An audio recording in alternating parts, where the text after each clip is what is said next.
We turn to Brazil, where even the Amazon rainforest looks like it's gotten a wax.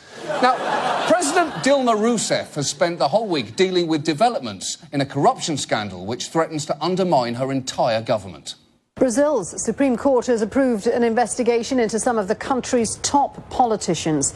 They're accused of taking bribes in exchange for lucrative oil contracts from the state-run oil company Petrobras.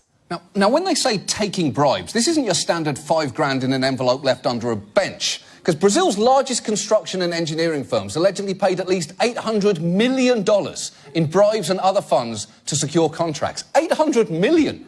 You'd need an amazing construction firm just to build a bench large enough to hide that bribe underneath. More than 30 members of Rousseff's ruling coalition are under investigation, so she took to the airwaves this week to try and calm people down.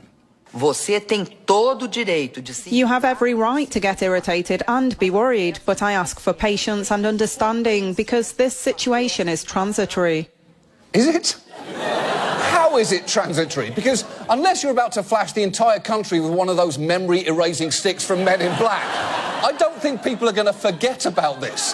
In fact, Brazilians weren't even listening to her speech for a pretty loud reason. Her critics had organized a kind of pot-banging protest, and I was in Sao Paulo, leaned out the window. It sounded like a football game. People were banging their pots, honking their horns. Fora!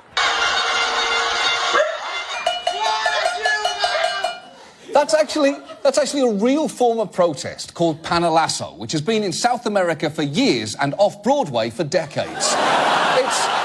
It's so entrenched, it's even taken place on the floor of Brazil's legislature. Do bom senso do povo brasileiro. Minha homenagem ao povo brasileiro. Now, I love everything about that, but the best detail there is the sign language interpreter. Even he is banging invisible pots in disgust. And if you think that Brazilians are overreacting to this story, there is one more thing you should know about Rousseff's involvement in this scandal.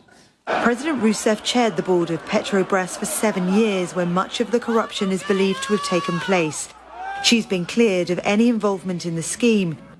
How has she been cleared? She chaired the board of Petrobras while the bribes were... There's only one way to handle this.